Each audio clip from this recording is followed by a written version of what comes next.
Halo, apa kabar pemirsa TVR Parlemen dimanapun Anda berada. Berjumpa lagi dalam program TVR 17 bersama saya Umam Hidayat. Dan tepat pukul 17 waktu Indonesia Barat kami hadirkan kepada Anda sejumlah informasi paling baru dan menarik seputar kinerja dan kegiatan DPR RI yang telah disajikan oleh redaksi TVR Parlemen. Dan pemirsa TVR Parlemen, inilah TVR 17 selengkapnya.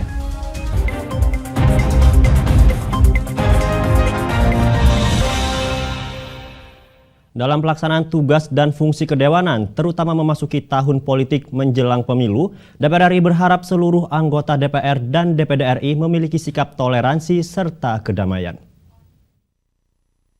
Anggota DPR dan DPD RI sebaiknya mengedepankan cara-cara baru yang positif dan lebih baik dengan tetap mencerminkan toleransi dan kepentingan rakyat, baik dalam menjalankan tugas dan fungsi kedewanan maupun dalam berpolitik. Wakil Ketua DPR RI Lodwig Paulus mengatakan, tema perayaan Natal 2022 dan Tahun Baru 2023 PDO, MPR, DPR, DPD RI berkolerasi dengan kondisi sekarang, yaitu masa transisi pandemi ke endemi dan ancaman krisis global. Menurut Lodwig, anggota DPR dan DPD RI harus mencontohkan sikap toleransi dan kedamaian di setiap lini. Masalah suku, agama, ras, dan antar golongan.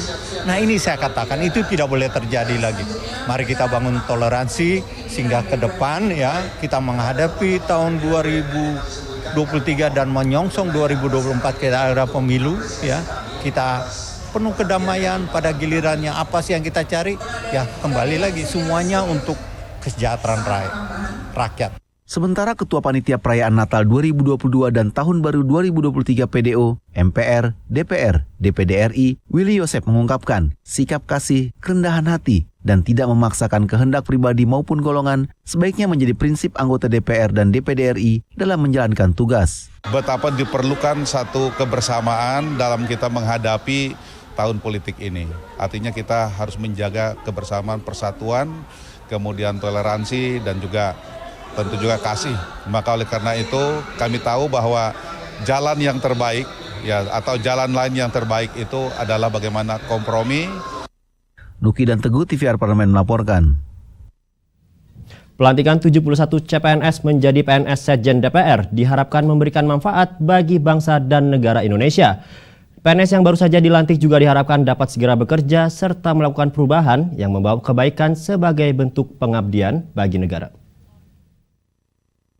Deputi Bidang Administrasi Sekretariat Jenderal DPR RI memimpin pelantikan 71 calon pegawai negeri sipil menjadi pegawai negeri sipil di lingkungan Sekretariat Jenderal DPR RI. Deputi Bidang Administrasi Sekjen DPR RI, Sumariandono mengatakan, pelantikan CPNS menjadi PNS Sekjen DPR RI merupakan proses awal dari sebuah pengabdian untuk negara. Sumariandono berharap para PNS di lingkungan Sekjen DPR yang baru dilantik dapat langsung bekerja dengan baik dan banyak melakukan perubahan-perubahan serta memberikan manfaat bagi bangsa dan negara. Hari ini kita harapkan teman-teman yang baru dilantik ini bisa langsung bekerja, gitu ya. Bekerja, kemudian juga kita juga berharap mereka nanti ke depannya itu banyak melakukan perubahan-perubahan. Karena ini kan darah segar ya.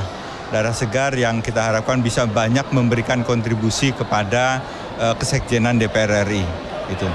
Itu harapan kita untuk teman-teman yang baru dilantik ini. Sementara itu pegawai negeri sipil yang baru dilantik, Teguh Novianto berharap pegawai negeri sipil yang baru dilantik agar dapat mengabdi untuk Sekretariat Jenderal DPR serta bermanfaat bagi bangsa dan negara Republik Indonesia. Harapan kami sebagai PNS yang baru dilantik, kedepannya semoga kami bisa mengabdi untuk negeri ini bermanfaat bagi bangsa dan negara. Tentunya bahagia, alhamdulillah akhirnya kita bisa jadi PNS yang kita berjuang selama dari awal proses SKD, SKB, kemudian sebagai calon pegawai negeri sipil kita digembleng dengan pekerjaan-pekerjaan sehari-hari dan akhirnya kita sudah resmi menjadi 100% tentunya. Arif Naka, TVR Parlemen melaporkan.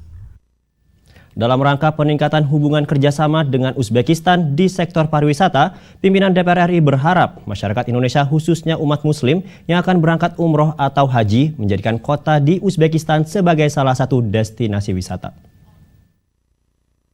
Wakil Ketua DPR RI Muhaimin Iskandar menerima Wakil Gubernur Samarkand, Uzbekistan, Rustam Kobilov di Gedung Nusantara 3 DPR RI dalam rangka memperkuat kerjasama antar negara dalam bidang pariwisata. Dalam pertemuan tersebut, Wakil Gubernur Samarkand Rustam Qobilov mempromosikan kota di Uzbekistan untuk dijadikan destinasi wisata untuk bagi masyarakat Indonesia, khususnya umat muslim yang akan berangkat umroh atau haji, agar terlebih dahulu transit di negara Uzbekistan.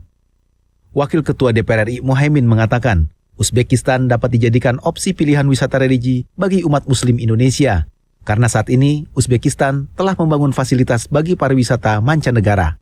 Ia menambahkan, di kota Samarkand juga telah difasilitasi berbagai macam destinasi wisata dan keamanan bagi para turis. Wakil Gubernur Samarkand itu tempat di mana Imam Bukhari sama Imam Turmudi dimakamkan. Ada makam perawi hadis yang menyampaikan hadis hingga sampai ke kita. Mereka menawarkan untuk jamaah umroh kita transitnya di Samarkand. Ya intinya menarik, dengan dua syarat saya bilang. Syarat yang pertama lebih murah dibanding ke Turki. Syarat yang kedua fasilitas infrastruktur di Samarkand itu memadai. Muhaimin meminta kepada agensi travel Indonesia untuk memberikan opsi kepada calon jemaah umroh atau haji untuk berkunjung ke Samarkand, Uzbekistan. Nurbani, TVR Parlemen melaporkan. DPR RI menyoroti besarnya biaya pembangunan IKN yang sejauh ini masih menggunakan APBN. Kita akan simak informasi selengkapnya setelah jeda berikut ini.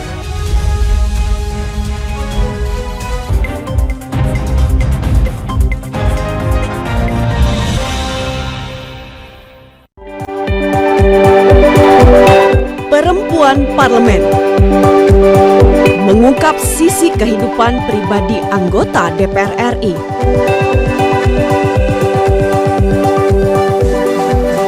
Dan partisipasi perempuan dalam politik dan publik. Dan usaha mewujudkan aspirasi masyarakat di setiap sidang sebagai wakil rakyat.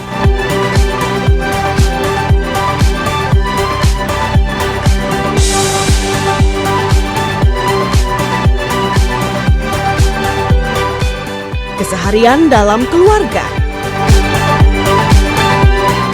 Jangan lewatkan Perempuan Parlemen. Hanya di TVR Parlemen.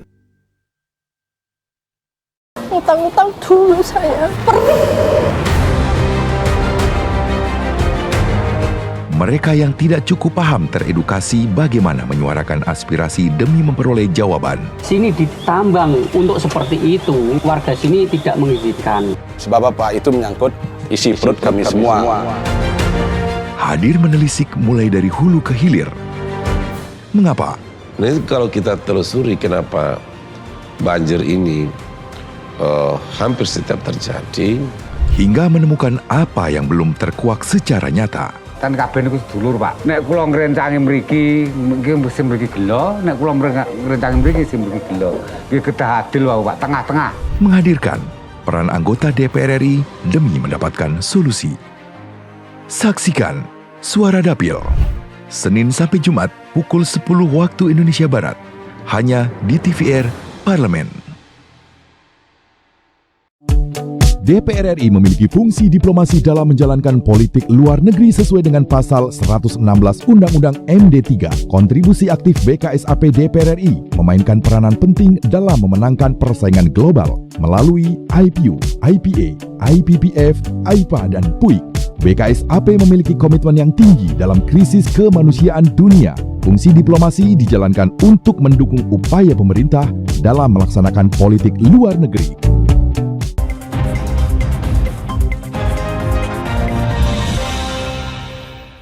Kembali di TVR 17, pemerintah telah menganggarkan 23,9 triliun rupiah dari APBN 2023 untuk proyek pembangunan IKN. Dan sebagian besar dana tersebut digunakan untuk pembangunan infrastruktur. Adapun target pembangunan ini akan dimulai dari kawasan inti pusat pemerintahan atau KIPP tahap 1 di Ibu Kota Negara selesai pada 2024. Dan DPR RI mempertanyakan minimnya investor dalam proyek pembangunan IKN. DPR RI menilai pembangunan yang terus menggunakan APBN dapat mengakibatkan jebolnya APBN. Dan untuk mengetahui informasi selengkapnya, mari kita simak laporan mendalam yang telah dihimpun oleh tim redaksi TVR Parlemen dalam segmen editorial Parlemen berikut ini.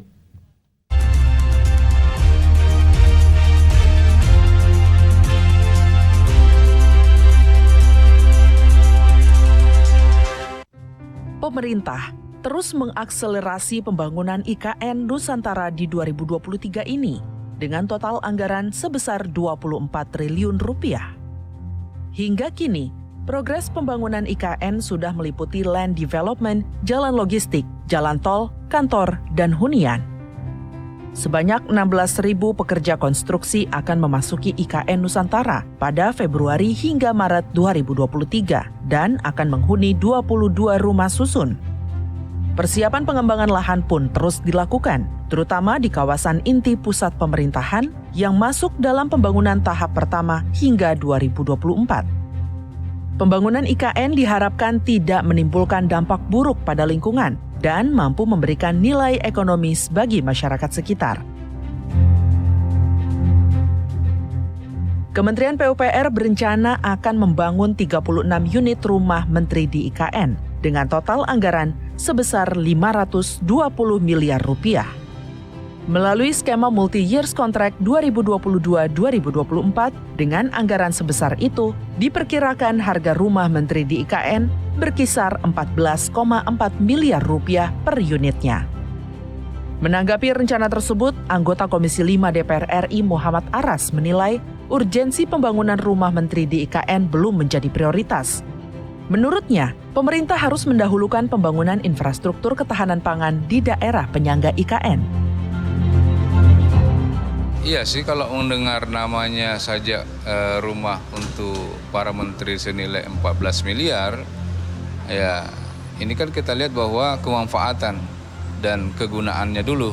Ya tentu yang jadi prioritas adalah bagaimana seluruh infrastruktur untuk kebutuhan publik itu dipenuhi.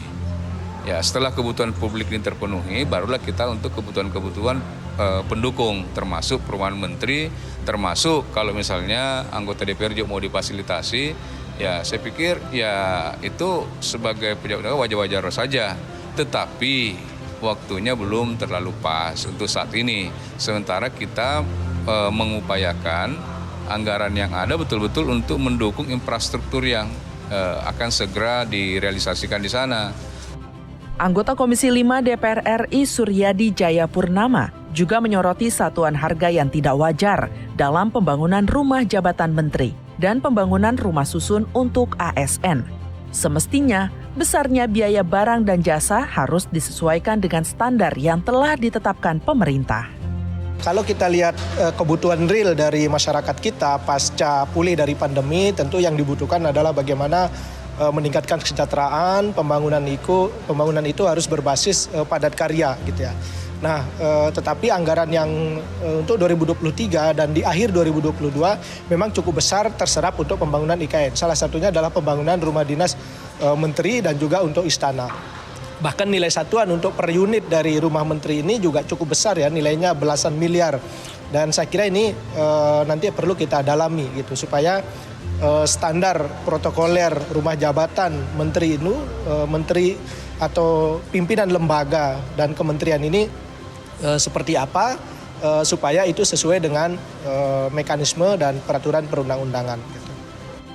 Besarnya biaya pembangunan IKN juga masih menjadi perhatian utama dari DPR RI karena sejauh ini masih menggunakan APBN. Minimnya investor yang masuk ke proyek IKN menjadi pertanyaan besar. Jika pembangunan IKN terus menggunakan APBN, dikhawatirkan bisa membuat APBN jebol. Ada beberapa alasan mengapa saat ini sulit sekali mencari investor. Pertama, Indonesia sedang memasuki tahun politik dan berdasarkan pengalaman, para investor masih cenderung menunggu kepastian politik sebelum menggelontorkan dana. Kedua, pembangunan IKN dilakukan saat pertumbuhan ekonomi dunia sedang melambat.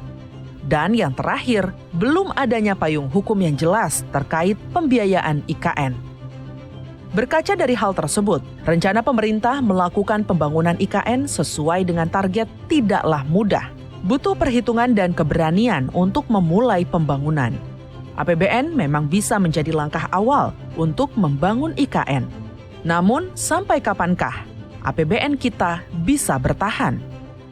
Tim redaksi TVR Parlemen melaporkan.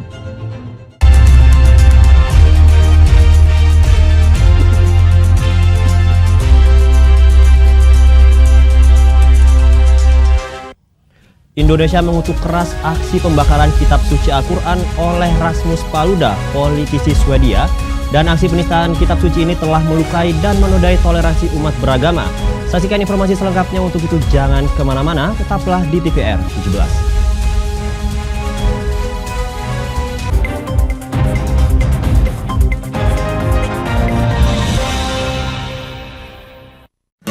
Indonesia siap memasuki tatanan hidup baru di tengah pandemi corona.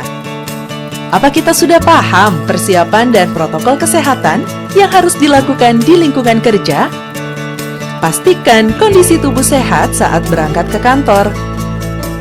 Gunakan masker, membawa perlengkapan makan sendiri, sediakan hand sanitizer, dan selalu mencuci tangan. Saat akan melakukan ibadah, ingatlah untuk saling menjaga jarak aman dan membawa perlengkapan ibadah sendiri. Karena tempat ibadah sudah tidak menyediakan alat ibadah untuk mengurangi penyebaran virus corona. Semoga kita semua mampu memutus mata rantai penyebaran COVID-19 dan roda perekonomian pun tetap berputar.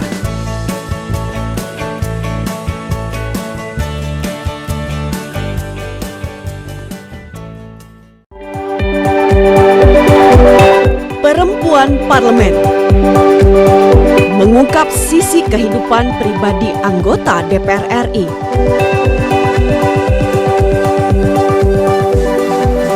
Dan partisipasi perempuan dalam politik dan publik. Dan usaha mewujudkan aspirasi masyarakat di setiap sidang sebagai wakil rakyat.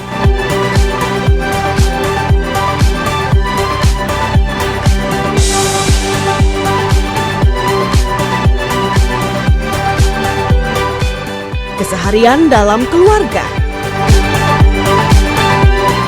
Jangan lewatkan Perempuan Parlemen.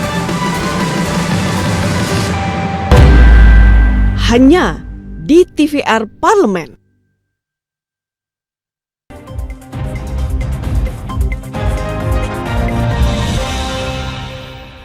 Pemimpin politik Denmark Swedia Rasmus Paludan yang juga kepala partai politik sayap kanan Denmark Stormkurs melakukan pembakaran Al-Quran dalam demonstrasinya pada Sabtu 21 Januari lalu. Usai menyampaikan gagasannya selama kurang lebih 1 jam, Rasmus Paludan membakar Al-Quran dengan korek api. Menanggapi hal tersebut, anggota Komisi 1 DPR RI Dev Akbarsyah mengungkapkan jangan sampai ada perpecahan antar umat beragama di Indonesia. Simak liputan selengkapnya bersama rekan kami Fitian Aunila. Baik pemirsa TVR Parlemen, pimpinan politik Denmark Swedia Rasmus Paludan yang juga merupakan kepala dari partai politik sayap kanan Denmark Stormkurs melakukan pembakaran Al-Quran dalam demonstrasinya di depan kedutaan besar Turki di Swedia pada Sabtu 21 Januari lalu.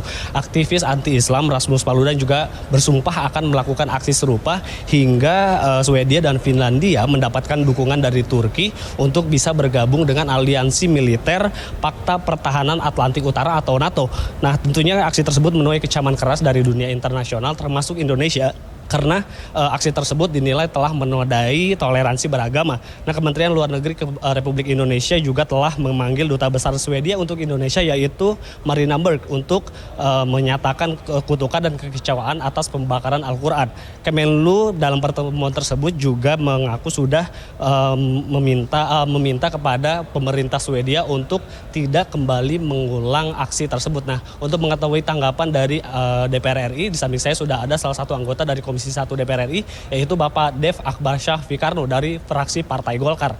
Baik, selamat siang Pak. Selamat siang. Pak, terkait dengan aksi pembakaran Al-Quran oleh politisi Swedia. Nah, kira-kira bagaimana Pak tanggapannya di Komisi 1? Ini kemarin kita bahas, ada banyak hal yang dari aspek yang kita bisa ulas dari hal ini. Yang pertama itu adalah double standard demokrasi yang negara barat terapkan.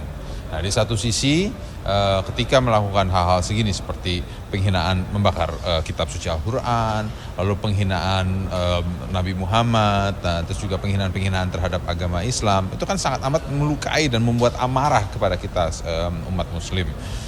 Karena itu jelas-jelas merendahkan akan agama Islam, agama yang dipercayai dan juga menjadi salah satu populasi terbesar di dunia. Nah, negara-negara barat selalu berlindung di balik kata-kata demokrasi, kebebasan berekspresi. Akan tetapi ketika tokoh-tokoh dunia, apakah dari dunia Islam ataupun dunia negara-negara Asia, ketika mengkritik atau menyerang Israel, kita disebut anti-Yahudi. Nah, apa namanya, antisemitit ya, saya lupa tuh. Nah, hal itulah yang harus kita suarakan, bahwa negara barat ketika mereka mempromosikan, ketika mendorong demokrasi, kebebasan berbicara, kebebasan kita melaksanakan kegiatan bernegara, ini harus ada standar yang sama. Jadi jangan menggunakan demokrasi ketika menguntungkan, ketika sesuai dengan agenda politik masing-masing. Tapi ketika ini bertentangan dengan sikap politik ataupun juga keyakinan dan kepercayaan masyarakat, ini justru diberangus. Demokrasi justru distort, digeser. Nah, banyak hal juga gitu, misalnya kayak hal tentang pernikahan LGBTQ. Banyak gembala-gembala ataupun juga imam-imam yang sampai akhirnya pulang dari negara mereka itu berada, negara-negara barat. Kenapa? Karena mereka tidak mau menikahkan LGBTQ. Nah, jadi ya hal inilah yang harus menjadi perdebatan kita dan harus kita dorong di forum-forum multilateral, apakah itu di AIPA, IPU, bahkan ataupun di UN sendiri, bahwa demokrasi itu harus saling menghormati, saling menghargai, jangan hanya mau menang sendiri gitu. Nah, kemudian kalau misalnya kita melihat dampak Pak terhadap hubungan diplomatik khususnya dengan Indonesia, itu akan ada dampaknya nggak sih Pak? Kalau dampak langsung sih saya belum lihat ya, tapi ya pasti ini harus menjadi catatan bagi kita ketika mereka mulai menaikkan isu-isu yang hal yang sama yang berkaitan bilang wah ini ada pemberangusan demokrasi di Indonesia, kita juga bisa menggunakan kartu yang sama loh. Ketika waktu Al-Quran dibakarin, sikap politik kalian di mana gitu ya. Ya ini harus menjadi catatan, dan juga kita harus bersikap bahwa kita tidak bisa terus-menerus mengikuti kemauan negara barat, bahwa kita harus memiliki pandangan dan juga prinsip yang kuat untuk berkaitan tentang kebebasan beragama di Indonesia. Nah, kalau rekomendasi Pak untuk pemerintah agar kasus ini misalnya tidak terulang, karena kan ini menuai kecaman keras Pak, khususnya di kita sebagai negara muslim terbesar. Tentunya ya kita terus meminta bahwa pemerintah Swedia harus memberikan sanksi yang tegas, sikap yang tegas, bahwa tidak boleh membakar kitab-kitab suci agama lain, tidak boleh menghina simbol-simbol agama lain. Karena ya kalau misalnya itu terjadi di Indonesia, tentu pasti akan membuat amarah yang besar. Ya, kita ingat saja waktu kasus Ahok diproses, itu menjadi perhatian, bahkan menjadi pertanyaan bahwa dengan negara-negara barat. Nah ya sama juga semestinya, hal yang sama dong kita bisa pertanyakan, mereka juga nggak bisa melindungi umat beragama Islam di negara barat. Nah ya itu ya harus ada timbal balik dan harus ada ketegasan sikap dari semua pihak. Nah, ini kalau masyarakat kita sendiri sudah terprovokasi nampaknya gitu Pak. Mungkin ada himbauan atau pesan Pak untuk masyarakat? Ya tentunya kita terus mendorong agar kita menjaga kondusivitas. Kita tetap ketika mau ingin menyampaikan sikap, tetap di jalur yang normal, jangan sampai ada kericuhan dan jangan sampai menimbulkan konflik perpecahan antara umat beragama di Indonesia. Gitu. Baik, terima kasih Bapak Dev. Baik, demikian pemirsa hasil perbincangan saya dengan anggota Komisi 1 DPR RI Bapak Dev Akbar Syafikar. Tadi ada beberapa poin yang disampaikan bahwa DPR RI mendorong kepada pemerintah untuk terus menekan pemerintahan Swedia agar kasus ini tidak terulang, dan DPR juga meminta kepada pemerintah Swedia untuk memberikan sanksi tegas terhadap aktivis yang melakukan pembakaran Al-Quran, dan juga menghimbau kepada masyarakat agar tidak terjadi perpecahan di Indonesia itu sendiri, di masyarakat Indonesia itu sendiri. Saya Fitian Onillah, kembali ke studio. Selanjutnya pemirsa, apa saja yang menjadi topik perbincangan di media online pada hari ini? Usai jeda tetaplah di TVR 17.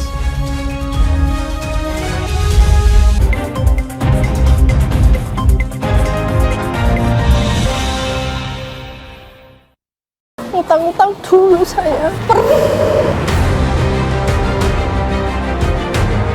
Mereka yang tidak cukup paham teredukasi bagaimana menyuarakan aspirasi demi memperoleh jawaban. Sini ditambang untuk seperti itu, warga sini tidak mengizinkan. Sebab apa? Itu menyangkut isi perut kami semua. Hadir menelisik mulai dari hulu ke hilir. Mengapa? Nah, kalau kita telusuri kenapa banjir ini hampir setiap terjadi, hingga menemukan apa yang belum terkuak secara nyata. Kan kabeh niku sedulur, Pak. Nek kula ngrencangi mriki, sing mriki gelo, nek kula ngrencangi mriki sing mriki gelo. Nggih kedah adil wae, Pak, tengah-tengah. Menghadirkan peran anggota DPR RI demi mendapatkan solusi. Saksikan Suara Dapil, Senin sampai Jumat pukul 10 waktu Indonesia Barat, hanya di TVR Parlemen. Indonesia siap memasuki tatanan hidup baru di tengah pandemi corona. Apa kita sudah paham persiapan dan protokol kesehatan yang harus dilakukan di lingkungan kerja? Pastikan kondisi tubuh sehat saat berangkat ke kantor. Gunakan masker.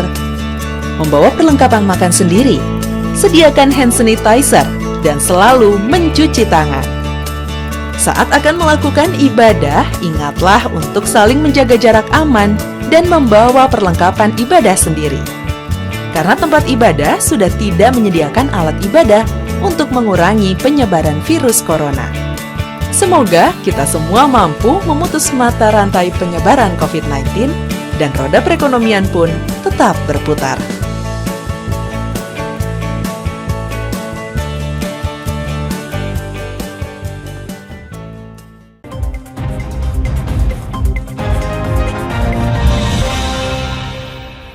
Di TVR 17. Pemirsa TVR Parlemen, kali ini kita masuk ke segmen media nasional. Mari kita simak isu apa saja yang menjadi sorotan media serta tanggapan dari sejumlah anggota dewan bersama rekan kami, Rini Reski.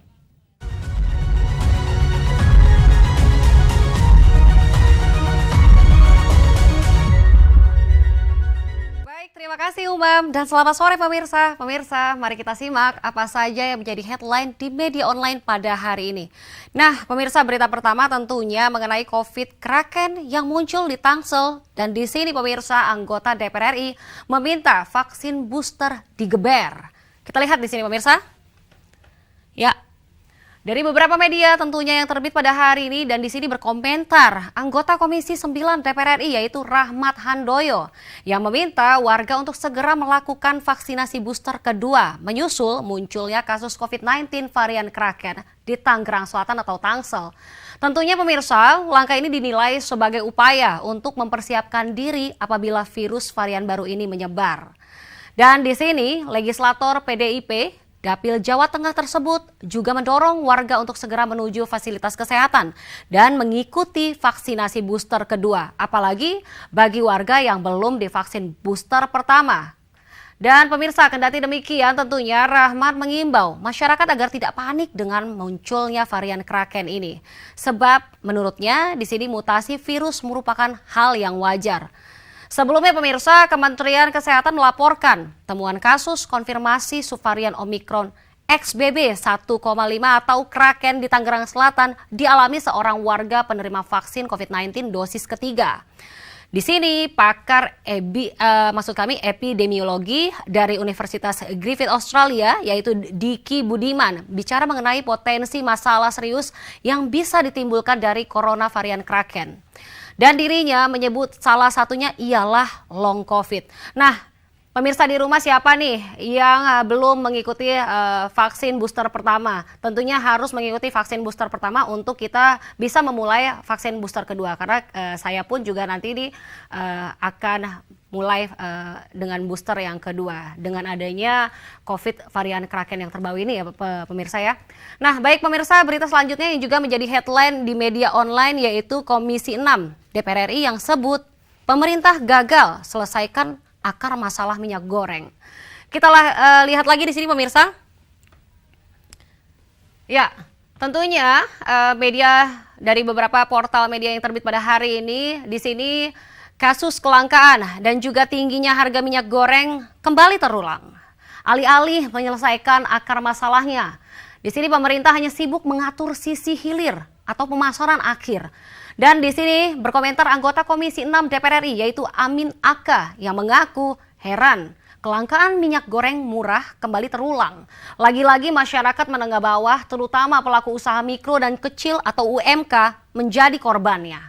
Di sini Amin menilai pemirsa, akar masalahnya klasik, yakni berkurangnya pasokan bahan baku atau crude palm oil atau CPO.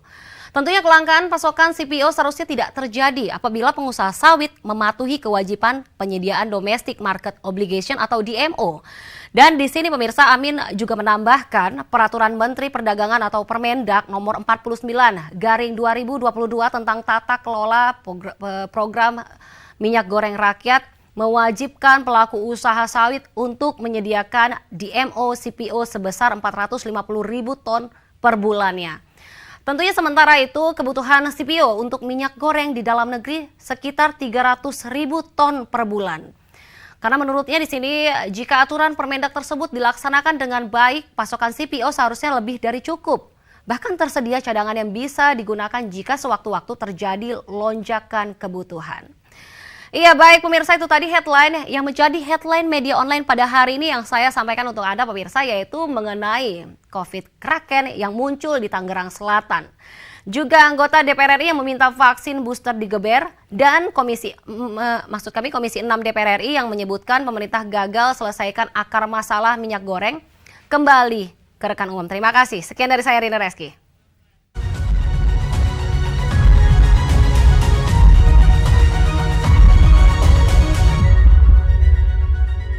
Baik, terima kasih rekan Rini yang telah menyampaikan sejumlah sorotan dari media online nasional pada hari ini. Pemirsa TVR Parlemen, segmen media online tadi sekaligus menutup program TVR 17 edisi sore hari ini. Saya Umam Hidayat beserta seluruh kru TVR Parlemen yang bertugas mengucapkan terima kasih dan undur diri dari hadapan Anda. TVR Parlemen, referensi Indonesia.